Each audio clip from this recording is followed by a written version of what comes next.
घर के पास 2 मिलिटेंट भी हैं।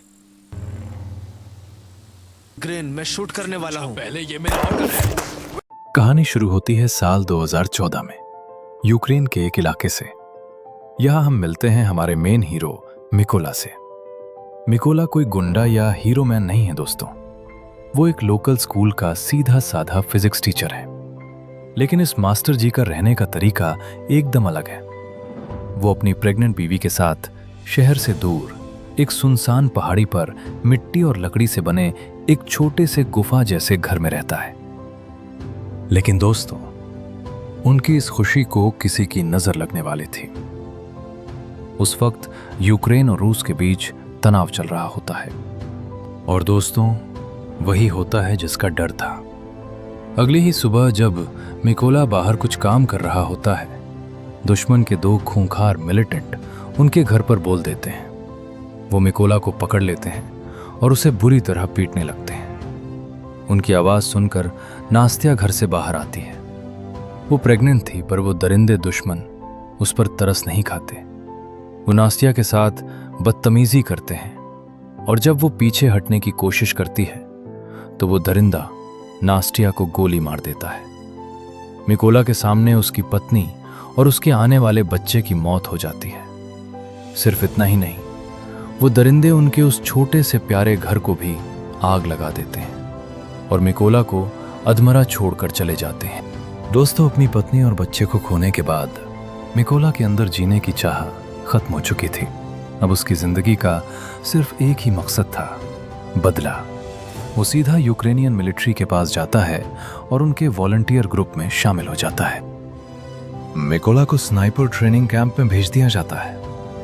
वहां के बाकी रंगरूट पहले से ही टट्टे और मस्कुलर फौजी थे। जब वो मिकोला को देखते हैं, जो एक दुबला पतला शांत फिजिक्स टीचर था, तो सब उसका मजाक उड़ाते हैं। ट्रेनिंग कमांडर भी मिकोला को देखकर कहता है कि ये जगह आम लोगों के लिए नहीं है, यहां से भाग जाओ। पर मिकोला की आंखों में जो बदले की आग थी, वो कमांडर को चुप करा देती है। मिकोला को कैंप में कोड नेम दिया जाता है, रेवन। स्नाइपर बनना कोई आसान खेल नहीं है दोस्तों। आपको घंटों एक ही जगह बिना हिला डुले मिट्टी और बर्फ में पड़े रहना होता है। ट्रेनिंग शुरू होती है भारी पत्थरों के साथ दौड़ना, धूप में घंटों खड़े रहना और ठंड में झेलना। लेकिन जब टारगेट पर निशाना लगाने की बारी आती है तो मिकोला सबको हैरान कर देता है। एक आम शूटर सिर्फ दूरबीन से देखकर गोली चलाता है, पर मिकोला एक फिजिक्स टीचर है। वो गोली चलाने से पहले दिमाग में मैथ लगाता है। विंड स्पीड, हवा की रफ्तार, डिस्टेंस, दूरी, ह्यूमिडिटी, नमी और ग्रेविटी का कैलकुलेशन वो अपने दिमाग में फिजिक्स के फॉर्मूला से तुरंत कर लेता है। उसका लगाया हर एक निशाना सीधा बुल्सआई टारगेट के बीचों बीच पर लगता है। कमांडर भी उसकी ये काबिलियत देखकर ढंग रह जाता है। मिकोला के बाकी साथी अब उसकी रिस्पेक्ट करने लगते हैं, पर कमांडर उसे पूरी तरह तोड़ना चाहता था ताकि वो दुश्मन के सामने डर न जाए। एक रात ट्रेनिंग के दौरान मिकोला को अचानक सोते से उठाया जाता है और उसे बिना खाने पीने के घंटों तक घने जंगलों में दुश्मनों से छुपने का टास्क दिया जाता है। मिकोला मिट्टी, घास और झाड़ियों का इस्तेमाल करके खुद को इस तरह कैमोफ्लॉज कर लेता है कि इंस्ट्रक्टर्स उसके बिल्कुल पास से गुजर जाते हैं पर उसे ढूंढ नहीं पाते। मिकोला अपनी ट्रेनिंग टॉप करके कंप्लीट करता है। कमांडर उसके हाथ में एक चमचमाती हुई स्नाइपर राइफल देता है। अब हमारा फिजिक्स टीचर पूरी तरह बदल चुका था। एक आम सिविल से वो बन चुका था यूक्रेन का सबसे शातिर और खतरनाक वेपन। उसका सफर अब ट्रेनिंग कैंप से निकलकर सीधा असली जंग के मैदान में शुरू होने वाला था। तो अब रेवन की ट्रेनिंग पूरी हो चुकी थी और उसे उसके सीनियर स्नाइपर पार्टनर कैप, जिसका नाम सान्या होता है, के साथ रियल कॉम्बैट जोन यानी दोनेबास के बॉर्डर पर भेज दिया जाता है। अब वो कोई फिजिक्स टीचर नहीं, बल्कि दुश्मनों को ढूंढ ढूंढ कर मारने वाला एक घोस्ट बन चुका था। मिकोला और कैप बॉर्डर के पास एक घने झाड़ियों वाले इलाके में अपनी पोजीशंस लेते हैं। उन्हें दुश्मन के चेक पॉइंट पर नजर रखनी थी। मिकोला अपनी स्नाइपर राइफल के साथ जमीन पर बिल्कुल शांत लेता है। उसका पार्टनर कैप दूरबीन से दुश्मन को ट्रैक कर रहा है। तभी दुश्मन के 2 सेपरेटिस्ट सैनिक बॉर्डर के पास आते हैं। कैप ऑर्डर देता है, टारगेट लॉक्ड, शूट।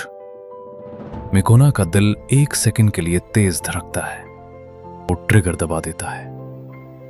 गोली सीधा दुश्मन के भेजे के पार निकल जाती है। पहला बंदा ढेर, दूसरा बंदा डर के मारे भागने लगता है, पर मिकोला बिना वक्त गवाए दूसरी गोली चलाता है और उसे भी वही खत्म कर देता है। उसके पार्टनर कैप को समझ आ जाता है कि ये रंगूटर कोई आम शूटर नहीं है। धीरे दिन बीतते हैं और मिकोना बॉर्डर पर दुश्मनों के लिए एक दुश्मन जान बन जाता है। वो और कैप रोज नए नए रहस्यमयी स्पॉट्स ढूंढते हैं। मिकोला लकड़ी से बनी वही तितली या चिड़िया अपने पास रखता है जो उसे उसकी पत्नी की याद दिलाती है। अब तक मिकोला दुश्मन के कई बड़े ऑफिसर्स, टैंक ऑपरेटर्स और पेट्रोलिंग यूनिट्स को अकेले अपनी स्नाइपर से ढेर कर चुका था। दुश्मन के कैंप में अफरा तफरी मच जाती है। उन्हें नहीं पता था कि गोली कहां से चल रही है, क्योंकि मिकोला गोली मारने के बाद एक साए की तरह गायब हो जाता था। दुश्मन के रेडियो कम्युनिकेशंस पर अब एक ही नाम गूंज रहा था, द वाइट रेवन। एक ऐसा शैतान जो दिखता नहीं पर सीधा मौत देता है। लेकिन दोस्तों, दुश्मन भी कब तक शांत बैठता। रशिया के सबसे शातिर और प्रोफेशनल स्नाइपर्स को अब बॉर्डर पर बुलाया जाता है, जिसका मकसद सिर्फ एक ही था, द वाइट रेवन को ढूंढना और उसे हमेशा के लिए खामोश करना। और कैप को एक नया ऑर्डर मिलता है। उन्हें एक ऐसी जगह भेजा जा रहा है जहां दुश्मन ने धांसू ट्रैप लगाया हुआ है। कैप और माइकोला एक सुनसान फैक्ट्री के पास अपनी पोजीशन लेते हैं, पर माइकोला का फिजिक्स दिमाग उसे संकेत देता है कि कुछ गड़बड़ है। हवा में एक ऐसी शांति थी जो आने वाले तूफान की तरफ इशारा कर रही थी। तभी दूर एक ऊंची बिल्डिंग से एक लेंस की चमक दिखाई देती है। वहां दुश्मन का एक्सपर्ट रशियन स्नाइपर पहले से उनका निशाना लिए बैठा था। दोस्तों, अब तक रेवन दुश्मनों का शिकार कर रहा था, पर आज वो खुद किसी के निशाने पर था। उस पुरानी फैक्ट्री के पास दुश्मन का प्रोफेशनल रशियन स्नाइपर अपनी दूरबीन से रेवन और उसके पार्टनर कैप को ढूंढ रहा होता है। दोस्तों, कैप की मौत के बाद रेवन के अंदर डर नाम की चीज हमेशा के लिए खत्म हो चुकी थी। तो दोस्तों, कैसा लगा आपको एक शांत फिजिक्स टीचर का यूक्रेन का सबसे खतरनाक स्नाइपर बनने का यह सफर? क्या आपको रेवन का यह बदला पसंद आया? कमेंट्स में जरूर बताना।